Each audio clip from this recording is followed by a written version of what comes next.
নমস্কার বন্ধুরা, আপনারা দেখছেন এই মুহূর্তে আপনাদের নিজের চ্যানেল, প্রিয় চ্যানেল, বাংলা চ্যানেল 22 বর্ধমান। আমি আজকে 5 নম্বর প্র্যাকটিস সেট নিয়ে আপনাদের সামনে হাজির হলাম। কাদের জন্য গুরুত্বপূর্ণ এই প্র্যাকটিস সেটগুলি, সেটা হচ্ছে এই মুহূর্তে যারা ডাব্লিউবিপি কনস্টেবল বা লেডি কনস্টেবল পরীক্ষা দেবেন, সাব ইন্সপেক্টরি পরীক্ষা দেবেন, সে কলকাতা পুলিশের হোক বা সামনে যারা পিএসসির ফুড এসআই পরীক্ষা দেবেন বা ডাব্লিউবিসিএস প্রিলিমিনারি পরীক্ষা দেবেন, তাদের সবার জন্য ভীষণভাবে গুরুত্বপূর্ণ এই সেটগুলো। ইতিমধ্যে আমার 4টে সেট আপলোড করা হয়ে গেছে। আজকে 5 নম্বর সেট, আগামীকাল 6 নম্বর পাবেন। এইভাবে প্রত্যেকদিন আপনারা একটা করে সেট পাবেন। যারা এর আগে আমার ভিডিও দেখেছেন তারা তো বুঝেই গেছেন, প্রতিদিন শর্ট ভিডিও পাচ্ছেন, ব্রড ভিডিও পাচ্ছেন। আজকে যারা আমার চ্যানেলে নতুন তারা একটু দেখতে থাকুন, আশা করি ভালো লাগবে। আজকের প্রথম অঙ্ক, একটা আয়তক্ষেত্রের দৈর্ঘ্য প্রস্থের 4 গুণ। এটা একটা কন্ডিশন। একটা আয়তক্ষেত্র কেমন আমি জানি না, কিন্তু যদি আয়তক্ষেত্রটা দেখতে এরকম হয় তাহলে তার দৈর্ঘ্যটা প্রস্থটার 4 গুণ। এবার প্রস্থকে যদি আমি তর্কের ক্ষেত্রে এক্স ভাবি, তাহলে দৈর্ঘ্যটা হবে তার 4 গুণ বা 4x। এক্স ধরতে হবে না, আমি এটা আপনাকে ভাবার জন্য যাতে বুঝতে পারেন সহজে যে এ 1 হলে এ 4 হবে। আপনি এটাও ভাবতে পারেন, যেটা অনুপাত, যে প্রস্থ যদি 1 হয় তাহলে দৈর্ঘ্য হবে 4, এটাও অনুপাত, এক্স না ধরলেই হলো। কেমন? এটা একটা কন্ডিশন। আর কি বলেছে, যদি ওই আয়তক্ষেত্রের পরিসীমা 40 সেন্টিমিটার হয় তাহলে তার ক্ষেত্রফল কত। এখন আয়তক্ষেত্রে যে পরিসীমা 40 সেন্টিমিটার বলে দিল, আমরা পরিসীমা মানে কি জানি? দুটো দৈর্ঘ্য দুটো প্রস্থের যোগফল। হ্যাঁ, অনেকের মনে হয় যখন আমি পরিসীমার কথা বললাম তখন মনে পড়লো 2 ইন্টু দৈর্ঘ্য প্লাস প্রস্থ। আসলে আমি যেটা বললাম সেটাই, দুটো দৈর্ঘ্য দুটো প্রস্থ, সেটা হচ্ছে 2 ইন্টু দৈর্ঘ্য প্লাস প্রস্থ। কিন্তু 2 ইন্টু দৈর্ঘ্য প্লাস প্রস্থটা থেকে বেরিয়ে এসে যদি আমরা আয়তক্ষেত্রের পরিসীমার মধ্যে দুটো দৈর্ঘ্য আর দুটো প্রস্থের কথা ভাবি, তাহলে আমাদের অঙ্কটা বুঝতে সুবিধা হয়। কিরকম? এইটার মধ্যে দুটো দৈর্ঘ্য দুটো প্রস্থের যোগফল আছে। আমি যদি ওইটাকে হাফ করে দিই, 40কে 2 দিয়ে ভাগ করলাম, 20 হলো। এটা কি হলো? এই 20টা হচ্ছে একটা দৈর্ঘ্য আর একটা প্রস্থের যোগফল। কিন্তু কোনটা কত সেটা আমরা জানি। এটা আমাদেরকে জানাবে কে? এটা জানাবে এই কন্ডিশন। আমি দেখলাম দৈর্ঘ্য আর প্রস্থের যোগফলটা 20, কিন্তু কোনটা কত সেটা কে জানাবে? এই যে প্রস্থর থেকে দৈর্ঘ্য 4 গুণ বলেছিল, তো কোনো আয়তক্ষেত্রের প্রস্থর থেকে দৈর্ঘ্য যদি 4 গুণ হয় তাহলে দুজন মিলে কত? দুজন মিলে কিন্তু 5 গুণ, কেননা এ 1 গুণ আর এ 4 গুণ, তাহলে দুজন মিলে 5 গুণ, দুজন মিলে 20। তার মানে আমি কি ভাবলাম, 5 গুণ মানেই কিন্তু 20, তাহলে 1 গুণ মানে কত? 1 গুণ মানে 4। এই যেটা পেয়ে গেলাম, আমার অঙ্ক হয়ে গেল। 1 গুণ মানে 4 মানে কে? তার মানে হচ্ছে এই যে প্রস্থ বাই এক্স, এ হচ্ছে 4, আর যে তার থেকে 4 গুণ, এ হচ্ছে 16। ব্যাস, তার মানে ওই আয়তক্ষেত্রের দৈর্ঘ্য পেলাম 16, প্রস্থ পেলাম 4। তাহলে ক্ষেত্রফল কত? 4 16 64, 4 16 64 বর্গ সেন্টিমিটার। উত্তর হচ্ছে এটা। চলুন আমাদের 2 নম্বর অঙ্ক দেখি। একটা আয়তকার বাগানের দৈর্ঘ্য 4 মিটার বৃদ্ধি করলে, আয়তকার বাগানের দৈর্ঘ্য 4 মিটার বৃদ্ধি করলে ক্ষেত্রফল বৃদ্ধি পায় 16 বর্গমিটার। তার মানে অঙ্কটা হচ্ছে এইরকম, আমার একটা আয়তকার বাগান ছিল এইরকম, এর দৈর্ঘ্য প্রস্থ কত আমি জানি না, কিন্তু যদি আমি এর দৈর্ঘ্যটা 4 মিটার বাড়াই তাহলে ক্ষেত্রফল কত বাড়ে? ক্ষেত্রফল 16 বাড়ে। ক্ষেত্রফল মানে কোনটুকু বাড়বে? নিশ্চয়ই এটুকু বাড়বে, এই এরিয়াটা, এই যে এই এরিয়াটা নিশ্চয়ই বেড়েছে। তাহলে আমি দৈর্ঘ্য 4 মিটার বাড়িয়েছি, যার কারণে ক্ষেত্রফলটা কত বেড়েছে? ক্ষেত্রফল 16 বেড়েছে। এবার আপনি বলুন তো, এই যে 4 মিটার দৈর্ঘ্য কার সাথে গুণ হয়ে 16 হয়েছে? নিশ্চয়ই এই পাশে এও ছিল 4, বোঝা গেল? এও ছিল 4, এই 4টা এই 4-এর সাথে গুণ হয়ে তবে 16 হয়েছে। তো এই সাইডটা কিসের সাইড ছিল? এই সাইডটা ছিল প্রস্থ সাইড। ব্যাস, তার মানে ওই আয়তক্ষেত্র যেটা আগে ছিল তার প্রস্থ কত ছিল? প্রস্থ ছিল 4 মিটার। আপনার এই ধরনের অঙ্ক আরো কত রকম আসে দেখুন। আয়তক্ষেত্রের দৈর্ঘ্য 5 মিটার বৃদ্ধি করলাম, ক্ষেত্রফল 20 বর্গমিটার বৃদ্ধি পেল। তো 5 কার সাথে গুণ হয়েছে? 4-এর সাথে, তাহলে 4টাই প্রস্থ। দেখুন, অঙ্ক রিডিং পড়তে পড়তে আপনার হয়ে যাবে।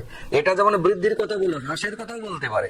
যে একটা আয়তক্ষেত্রের দৈর্ঘ্যটাকে আমি 5 মিটার কমালাম, যার কারণে 20 বর্গমিটার কমে গেল ক্ষেত্রফল। তো 5 মিটার যে কমিয়ে এই দিকে আনলাম, যে 20 কমলো, মানে এই জায়গাটা কমে গেল। এই যে 5 কার সাথে গুণ হয়েছিল? এ 4-এর সাথে গুণ হয়েছিল, তবে কি ক্ষেত্রফল 20 ছিল। মানে হ্রাস পেলে উত্তর একই, বৃদ্ধি পেলে উত্তর একই। আপনাকে শুধু একটু লজিকটা সেট করতে হবে, কেন এরকম হলো। আর আপনি এক্স টেক্স ধরে যদি করেন তাহলে মোটামুটি 1 মিনিটে ধাক্কা আছে অঙ্কটাতে। 3 নম্বর অঙ্ক। একটা পরীক্ষায় 70% পরীক্ষার্থী ইংরেজিতে, 80% অঙ্কে পাশ করে, কিন্তু 10% উভয় বিষয় ফেল করে। আর কি কন্ডিশন? 144 জন ছাত্র উভয় বিষয়ে পাস। এই ধরনের অঙ্ক অন্যরা কে কেমন করায় আমি জানি না, কিন্তু আমি সবসময় একটা বড় রসগোল্লা বানিয়ে অঙ্কটাকে করাই। রসগোল্লা মানে কি রকম? আপনি যদি এই ছবিটা এঁকে নিতে পারেন তাহলে অঙ্ক আপনার জন্য জলবৎ তরলং, মানে জলের মতো তরল। কিরকম দেখুন, একটা পরীক্ষায় 70% পরীক্ষার্থী ইংরেজিতে পাশ করেছে। 70 মানে গোটাটাকে যদি আমি 100 ধরি, তাহলে 70% মোটামুটি এইটা আমি বলতে পারি। এই দিকটা হচ্ছে কিসের? এই দিকটা হচ্ছে 70%, এবং সেটা কিসে পাশ করেছে? ইংরেজিতে পাশ করেছে। আমি লিখে রাখলাম, খুব ভালো কথা। এবং আর একটা কন্ডিশন কি আছে?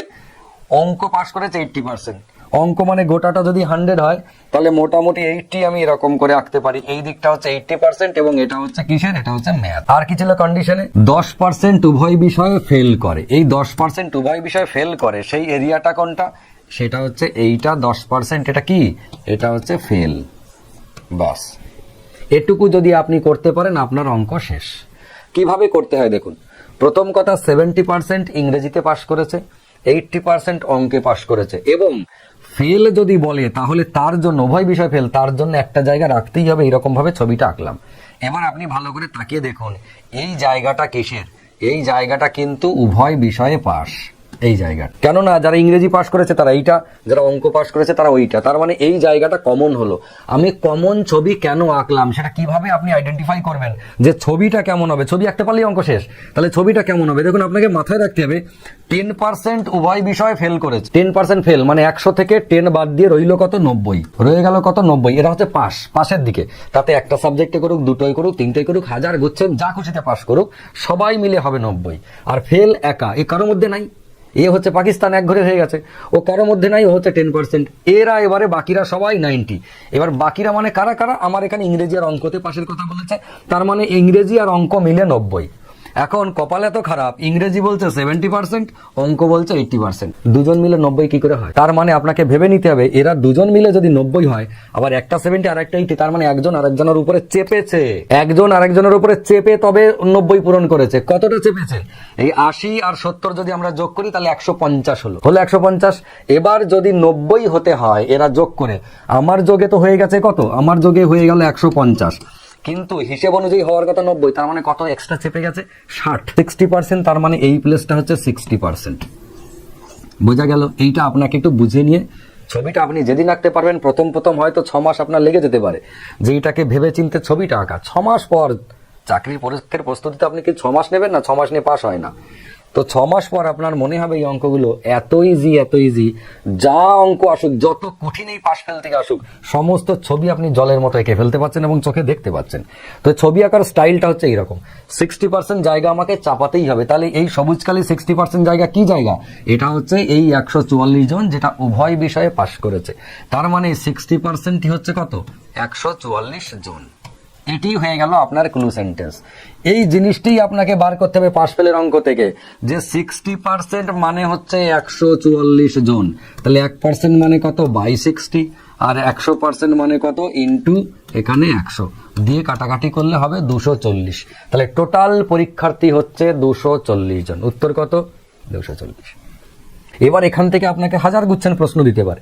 যেমন বলতে পারে সমস্ত অঙ্ক বলে দিল, যা ডেটা আছে তাই বলে দিয়ে জিজ্ঞেস করলো এই যে তবে মোট পরীক্ষার্থী কত, এইটা জিজ্ঞেস না করে আপনাকে বলবে শুধুমাত্র অঙ্কতে কতজন পাশ করেছে। এবার আপনি ভেবে দেখুন, অঙ্কতে পাশ ছিল 80%, তার মধ্যে ইংরেজিতে পাশ করেছে আবার 60% ইংরেজির দলে ঢুকে আছে, তাহলে শুধুমাত্র অঙ্ক কিন্তু মাত্র 20%। এবার আপনি করবেন কি করে, এই লাইনটা আপনার দরকার। কোনটা দরকার, এই লাইনটা।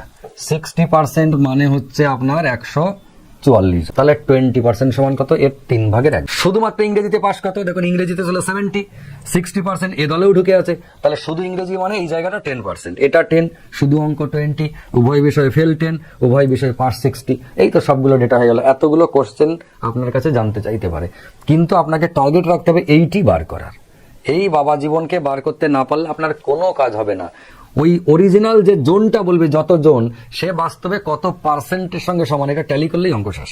ঠিক আছে, চলে আসি আমরা নেক্সট অঙ্ক। ভীষণ ভালো অঙ্ক। এই অঙ্ক ইউটিউবে আমার প্রথম দিকে সব থেকে বেশি জনপ্রিয়তা পেয়েছিল এই ধরনের অঙ্কগুলোতে, গরু মহিষ, যেটা অনেকে অনেক রকম ভাবে করায়, কিন্তু আমি গোয়াল বানিয়ে, গরু আর মহিষ অরিজিনালি গোয়াল ঘর বানিয়ে অঙ্ক করিয়েছিলাম। আমি আবার একবার আপনাদেরকে দেখাতে চলেছি, আশা করি এটা সারা জীবনে আপনাদের ভুল হবে না। একজন লোক 15টা গরু এবং মহিষ কিনেছিলেন, 15টা গরু মহিষ, কোনটা কতগুলো জানি না, জানার দরকারও নাই, কিন্তু টোটাল কত টাকা দিয়ে, 33,000 টাকা। 33,000 টাকা দিয়ে 15টা গরু মহিষ কিনে, প্রতিটা গরুর দাম 2,000 টাকা এবং প্রতিটা মহিষের দাম 2,500 টাকা হলে কয়টি গরু এবং কয়টি মহিষ কিনেছিলেন? গরুর দাম 2,000 টাকা আর 2,500 টাকা শুনে হাসবেন না কেউ, কেননা আজকের দিনে যদিও 2,000 টাকায় গরু পাওয়া যায় না, কিন্তু এই গরু হতে পারে বাছুর কিনেছে, আবার হতে পারে প্লাস্টিকের গরু কিনেছে, রিমোট কন্ট্রোল, সে যাই হোক না কেন সেটা বিষয় নয়, আমার গরু মহিষ হলেই হলো। প্রথম কাজ আপনার কি হবে, প্রথম কাজ হচ্ছে দেখুন এই যে 15টা টোটাল গরু মহিষ মিলে কিনেছে, এর মধ্যে গরু কটা এটা ধরে নিচ্ছে জি, মহিষ হচ্ছে এম। গরুর দাম কত, গরুর দাম হচ্ছে 2,000 টাকা। মহিষের দাম কত? মহিষ হচ্ছে 2,500 টাকা করে। টোটাল টাকা কত ছিল? টোটাল টাকা ছিল 33,000 টাকা। ভালো করে বুঝবেন এইটা। তার মানে 33,000 টাকা নিয়ে গরু এবং মহিষ কিনতে গিয়ে টাকার শর্টও পড়বে না, টাকা এক্সেসও হয়ে যাবে না, এমন ভাবে কিনতে হবে। আপনার প্রথম কাজ হবে গরুর দাম বা মহিষের দাম যেটা আপনার গুণ করে হিসাব করতে সুবিধা, আপনি ধরে নিন সবকটাই গরু কিনেছি, 2,000 টাকা গুণ করতে সুবিধা। আমি ধরে নিচ্ছি সবকটাই গরু কিনেছি। তাহলে কটা ছিল জন্তু আমার? এই যে 15টা। তাহলে 15টা যদি 2,000 টাকার জিনিস কিনি, তাহলে আমার চলে যাওয়ার কথা কত? 30,000 টাকা। 15টাই গরু কিনেছি 2,000 টাকা দামে, তাহলে 30টাই আমার গরু হওয়ার কথা। এই 15টাই গরু মানে 30,000 টাকা চলে যাবে। বাজারে নিয়ে গেছিলাম কত টাকা? 33,000 টাকা।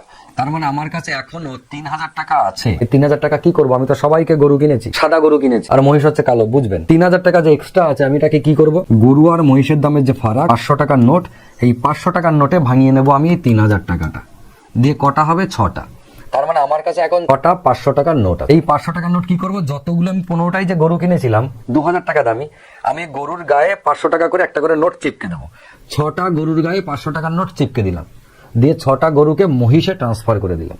তার মানে মহিষ ছিল 6টা, হয়ে গেল অঙ্ক। মহিষ 6টা, বাকি 9টা গরু, কারণ টোটাল হচ্ছে 15টা। বোঝা গেছে? কি করতে হবে দেখুন, আরো সহজ ভাবে বলে দিচ্ছি। আপনি মনে করুন এরকম করে 3টে 4টে 5টা আপনি গোয়াল ঘর করেছেন, 1টা 2টো 3টে, 3 5 15টা। যতগুলো আপনি গরু মহিষ কিনবেন ততগুলো গোয়াল ঘর বানিয়ে নিলেন। 15টা ঘর কেটেছি মানে 15টা গরু আর মহিষ কিনে এনে ভরে দেবো। প্রথম কাজ হবে, দেখুন আরো সহজ মনে হবে, যেটা আমি ইউটিউবে দেখেছিলাম। প্রথম কাজ হবে প্রত্যেকটা ঘরে 2,000 টাকার গরু আপনি ভরে দিন, প্রতিটা ঘরে। ব্যাস, সবকটা ঘরে আমি গরু ভরে দিলাম। দিয়ে আমি 15টা ঘরে গরু চলে গেল মানে কত টাকা চলে গেল? 15টা ঘরে গরু চলে গেল মানে আমার 30,000 টাকা চলে গেল। আমি নিয়ে গেছিলাম ক টাকা? 33,000 টাকা। এক্সট্রা রইল কত? 3,000 টাকা। গরু আর মহিষের দামের ফারাক কত? 500 টাকা। 500 টাকার নোটে ভাঙিয়ে 6টা আমি 500 টাকার নোট পেলাম। যেই আমি 500 টাকার নোট 6টা পেলাম, অমনি কি করলাম? 6টা ঘরে আমি 500 টাকা দিয়ে চলে গেলাম। 6টা ঘরে 6টা 500 টাকার নোট হয়েছিল। তাহলে 6টা ঘরে এখন কত টাকা হলো? 6টা ঘরে এখন 2,500 টাকা করে হলো। তার মানে এই 6টা ঘরে এখন মহিষ রইলো, বাকি সব গোটা গরু পড়ে রইল। বোঝা গেছে? তার মানে আমার 6টা হচ্ছে মহিষ, 9টা হচ্ছে গরু। আমাদের পরের অঙ্কটা খানিকটা সেই রকমের, কিন্তু আমরা একটু অন্য স্টাইলে করব। অন্য স্টাইল মানে কি রকম? একজন লোকের কিছু মুরগি এবং কয়েকটি গরু ছিল। মুরগি আর গরু ছিল, খুব ভালো কথা। ডাব্লিউবিপিতে পরীক্ষায় যদি আসে তাহলে এগুলোকে চিড়িয়াখানায় পাঠিয়ে দেয়। চিড়িয়াখানায় পায়রা আর বাঘ, মুরগি, গরু সব চিড়িয়াখানায় থাকে, কিন্তু আমরা করছি লোকের ঘরেই দিয়েছি। ঠিক আছে, লোকের ঘরে কিছু মুরগি এবং কিছু গরু ছিল। যদি তাদের মাথার মোট সংখ্যা 48 হয়, মাথার মোট সংখ্যা মানে কতগুলো জন্তু? তার মানে জন্তু হচ্ছে 48টা। বোঝা গেল? যতগুলো মাথা মুরগি এবং গরু মিলে, তার মানে এটা হচ্ছে মুরগি, এইদিকে লিখলাম গরু। ঠিক আছে, মুরগি আর গরু। এখানে কাউ লিখছি না আমি, গরুই লিখছি, গরু ফর জি লিখলাম। তাহলে মুরগি আছে এবং গরু আছে কটা? টোটাল 48টা। বুঝে নিলাম মাথা 48 মানে দুজন মিলে 48, কিন্তু তাদের পায়ের সংখ্যা 140। প্রচুর পরীক্ষা আসে, বিভিন্ন জন বিভিন্ন স্টাইলে অঙ্কটা করে। আমি একটু অন্য টাইপে দেখানোর চেষ্টা চালাচ্ছি, সামান্য একটু অন্য টাইপ। সেটা হচ্ছে এদের এক একটা করে মাথা, তার মানে 48টা যদি জন্তু হয়, এদের দুজন মিলে 48টা, কিন্তু কোনটা কতগুলো জানি না। আমি ধরে নিচ্ছি মুরগিরও 2টো পা, পায়ের সংখ্যা, এটা হচ্ছে পায়ের সংখ্যা। মুরগিরও 2টো পা এবং গরুরও 2টো পা। যদি হতো তাহলে কেমন হতো বলুন? মুরগিরও 2টো পা, গরুরও 2টো পা, কিন্তু গরুর আর 2টো পা এক্সট্রা আছে, আর 2টো পা এক্সট্রা আছে। আমি শুধু এইটুকু ভাবছি যে মুরগিরও 2টো, গরুরও 2টো, কিন্তু গরুর এক একটা গরুর 2টো করে পা এক্সট্রা। এটা আপনি একটু মাথায় রাখুন। যদিও আপনি জানেন, আমি জানি গরু 4টে করে পা হয়, কারো যদি কাটা ছেঁড়া থাকে পা তাহলে আলাদা বিষয়, নেচারালি 4টে করে হয়। এবার কি হয়েছে দেখুন, যদি আমি ভাবি যে এদের প্রত্যেকেরই 2টো করে পা, ভাববেন যদি প্রত্যেকেরই 2টো করে পা ভাবি, তাহলে 48টা জন্তু ছিল, 2টো করে যদি পা হয় তার মানে 96টা পা হওয়ার কথা ছিল, কিন্তু পা কটা? 140টা। তার মানে কটা পা আমার এক্সট্রা? তার মানে আমার 44টা পা এক্সট্রা আছে। এখনো পর্যন্ত আমি কি করেছি? প্রত্যেকটা গরু এবং প্রত্যেকটা মুরগিকে 2টো করে পা লাগিয়ে দিয়েছি। দিয়ে 48টা জন্তু ছিল, 48 দিয়ে 96টা পা আমার খরচ হয়ে গেছে। এখনো দেখছি আমার কাছে 44টা পা এক্সট্রা আছে। তখন আমি কি করব? এই 44টা পা, এক একটা গরুর জন্য এক্সট্রা কটা করে পা ছিল? 2টো। তাহলে এই যে এক্সট্রা পা হয়েছে, একটা গরুর জন্য যদি 2টো পা হয়, খেয়াল করবেন, একটা গরুর জন্য যদি 2টো পা এক্সট্রা হয়, তাহলে এই যে 44টা পা এক্সট্রা হয়েছে কটা গরুর জন্য? তার মানে 22টা গরুর জন্য। ব্যাস, তার মানে গরু রইল কটা? 22। দিয়ে যেই আমি করলাম গরু বেরোলো 22টা, উত্তর করে দিলাম, অমনি আমি মুরগি হয়ে গেলাম। কেন মুরগি হলাম? কেননা পরীক্ষার কোশ্চেনে কতগুলো মুরগি আছে জানতে চেয়েছিল। আমি গরু বার করে মাথা ঠিক ছিল না, পরীক্ষার হল টেনশনে ছিলাম, এত কষ্ট করে আমি গরু বার করলাম, এই যে এক্সট্রা পা কত ভণ্ডামি করে গরু বার করেছি, ব্যাস গরু উত্তর প্রথমেই পেয়েছি, দাগ দিয়ে দিয়েছি, ব্যাস পরীক্ষার হল থেকে বেরিয়ে মাথার চুল ছিঁড়ে নিলাম এক গাদা, কটা 44টা চুল ছিঁড়ে নিলাম মাথার। মাথায় রাখতে হবে আমি বার করলাম কি আর আমাকে বার করতে বলেছে কি। আমাকে চেয়েছে মুরগি, মুরগি না করে নিজেই মুরগি হয়ে গেছি, তার মানে এই 22টা যদি গরু হয়, টোটাল ছিল 48টা, তার মানে 26টা হচ্ছে মুরগি, এই 22টা ক্রস। একটু মাথায় রাখবেন, তা নাহলে কিন্তু এত কষ্ট করার পরেও নিজে মুরগি বার করতে না পেরে মুরগি হয়ে যাবেন। নেক্সট, একটা সংখ্যা এবং তার অনন্যকের যোগফল 2 হলে ওই দুটি মানের পার্থক্য কত? খুব পরীক্ষায় আসছে, এখন দেখছি খুব আসছে বিভিন্ন পরীক্ষায়, একটা সংখ্যা এবং তার অনন্যকের যোগফল। এবার অনন্যক কি জিনিস সেটা যদি আমরা না জানি, যারা অনন্যক জানে না কি জিনিস, তাদের জন্য অঙ্কটা করা কঠিন। অনন্যক মানে হচ্ছে ইংরেজিতে বলে রেসিপ্রোকাল। রেসিপ্রোকাল মানে অনন্যক, মানে কিরকম, কোন একটা সংখ্যার অনন্যক হচ্ছে 1/, সেইটা। তার মানে 2 এর অনন্যক কত? 2 এর অনন্যক হচ্ছে 1 এর 2। ঠিক আছে, x এর অনন্যক কত? x এর অনন্যক হচ্ছে 1/x। যদি আমরা বলি 2 এর 3, এর অনন্যক কত? এর অনন্যক হচ্ছে 3/2। উল্টোটা কেন? 1/, সেটা করলেই তো উল্টে যায়। এই যে 2 এর 3 এর অনন্যক হচ্ছে 1/2 এর 3, তো 1/2 এর 3 মানে কিন্তু 3 এর 2, তো আমরা উল্টে 3 এর 2 লিখে দিলাম। তাহলে একটা সংখ্যা তার অনন্যক একে অপরের উল্টো, ভগ্নাংশটা লব হরে চলে যাবে, হর লবে চলে আসবে। ঠিক, তাহলে আমাদের বলছে একটা সংখ্যা এবং তার অনন্যকের যোগফল 2। পৃথিবীতে এমন কোনো সংখ্যা নেই যে সংখ্যা এবং তার অনন্যকের যোগফল 2 হবে। যদি হতে হয় তাহলে সেই সংখ্যাটা কেবলমাত্র 1। সংখ্যাটা 1 এবং সংখ্যাটার অনন্য কত? সংখ্যাটার অনন্য 1/1, তার মানে সেও 1। তাহলে 1 আর প্লাস 1 এই দুটো যোগ করলেই একমাত্র 2 হয়। পৃথিবীতে আর কোনো সংখ্যা নাই যার যোগ করলে অনন্যক এবং সেই সংখ্যাটা যোগ করলে 2 হতে পারে, সেই সংখ্যাটা 1 হতেই হবে, এছাড়া আর কেউ নাই। আমি বারবার বলছি কিন্তু কথাটা, কেননা খুব পরীক্ষায় আসছে ইদানিং একটা সংখ্যা এবং তার অনন্যকে নিয়ে অনেক নাড়াঘাটা হচ্ছে। যেমন আরেকটা কোশ্চেন আসে, আমি আপনাদেরকে বলে দিই, একটা সংখ্যা এবং তার অনন্যকের গুণফল সর্বদা ড্যাশ হবে, এটা পরীক্ষায় কোশ্চেন দিচ্ছে, অপশনে বিভিন্ন রকম দিচ্ছে। তাহলে একটা সংখ্যা এবং তার অনন্যকের গুণফল কত হওয়ার কথা বলুন তো? এই সংখ্যাটা এবং তার অনন্যকের গুণফল কত হওয়ার কথা? এই সংখ্যা এবং তার অনন্যকের গুণফল কত হওয়ার কথা? প্রত্যেকটা খেয়াল করে দেখুন, সংখ্যার অনন্য কেটে গিয়ে 1, সংখ্যা অনন্য কেটে গিয়ে 1, এইটা কাটলো, ওপর নিচে কাটলো, কেটে গিয়ে 1। তার মানে একটা সংখ্যা এবং তার অনন্যকের গুণফল অলওয়েজ 1, অনলি 1। সেই রকম ভাবে এই অঙ্কটা কি, একটা সংখ্যা এবং তার অনন্যকের যোগফল যদি 2 হতে হয়, তাহলে সংখ্যা দুটো অবশ্যই একজন 1, একজন হচ্ছে 1/1, অনন্যক হলো। এবার যোগফল 2 পেলাম, আমাদের কোশ্চেনে জানতে কি চেয়েছে? ওই দুটি মানের পার্থক্য কত? ওই দুটি মান মানে একটা সংখ্যা এবং তার অনন্যকের পার্থক্য কত? 1 - 1 মানে 0। বড় একটা রসগোল্লা। উত্তর কোনটা? Option D. আশা করি বুঝতে পেরেছেন। কেমন লাগলো জানাবেন। হোম টাস্ক দিলাম না, আমি প্রত্যেকদিন শর্ট ভিডিও দিচ্ছি একটা করে, সেই শর্ট ভিডিওতে হোম টাস্ক থাকছে। আপনারা হোম টাস্কটা করে তার রিপ্লাই অবশ্যই কমেন্ট বক্সে দেবেন, তাহলে বুঝবো আপনারা ভিডিওটা দেখছেন এবং আপনাদের ভালো লাগছে, পছন্দ হচ্ছে, আপনাদের কাজের জিনিস হচ্ছে। যেতে যেতে একটা কথা বলে রাখি, প্রতিদিন যে আমি শর্ট ভিডিও দিচ্ছি, সেই শর্ট ভিডিওটা তো 59 সেকেন্ডের মধ্যে করতে হয়, যার কারণে আমাকে প্রচুর স্পিডে বলতে হয়, অনেক কথা বাদ দিতে হয়।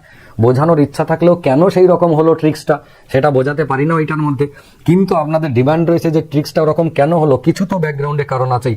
হ্যাঁ, অবশ্যই প্রত্যেকটা ট্রিক্সের ব্যাকগ্রাউন্ডে অবশ্যই বড় বড় কারণ আছে, ব্যাকগ্রাউন্ডে অনেক বড় বড় চিন্তা ভাবনা, এবং সেটাকে ছোট করে ট্রিক্স আকারে দেখানো হয়েছে। পরীক্ষায় পাস করতে গেলে আপনাকে ট্রিক্স অ্যাপ্লাই করতে হবে, আর যদি জ্ঞান বাড়াতে যান তাহলে আপনাকে ব্রড শিখতে হবে। ঠিক, এবার আমাদের প্রত্যেকের উচিত ব্রডটাকে শিখে রাখা জ্ঞান বাড়ানোর জন্য, এবং ট্রিক্সটাকে শিখে রাখা পরীক্ষার হলে অ্যাপ্লাই করে কম সময় উত্তর করে সিলেকশন আনার জন্য নিজের। সেই জন্য আজকে সোমবার যদি আমি কোনো শর্ট ভিডিও অ্যাপ্লাই করি, তাহলে সেই শর্ট ভিডিওটার ব্রড কনসেপ্ট আগামী সোমবার সেম চ্যানেলেই আপলোড হচ্ছে। আপনারা এই মুহূর্তে ভিডিও দেখছেন 22 বর্ধমান চ্যানেলে, কিন্তু আমাদের আরেকটা চ্যানেল রয়েছে শুধুমাত্র অঙ্কের জন্য, আমি নতুন চ্যানেল করেছি, সেটা হচ্ছে 22 ম্যাথ পাগলা। এই হচ্ছে চ্যানেলটার নাম, 22 ম্যাথ পাগলা। এইটাতে শুধুমাত্র অঙ্ক থাকবে, আর কিচ্ছু থাকবে না এইটাতে।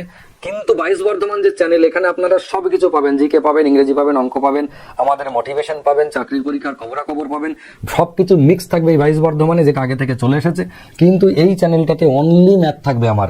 আমি খুব তাড়াতাড়ি ফুল পিকআপে শুরু করবো এই চ্যানেলটা। আপাতত আজকে আসি, আগামীকাল আপনাদের নতুন পার্ট নিয়ে হাজির হবো। ততক্ষণ সবাই ভালো থাকুন, সুস্থ থাকুন, সুন্দর থাকুন, এবং দেখতে থাকুন আপনাদের নিজের চ্যানেল, প্রিয় চ্যানেল 22 বর্ধমান।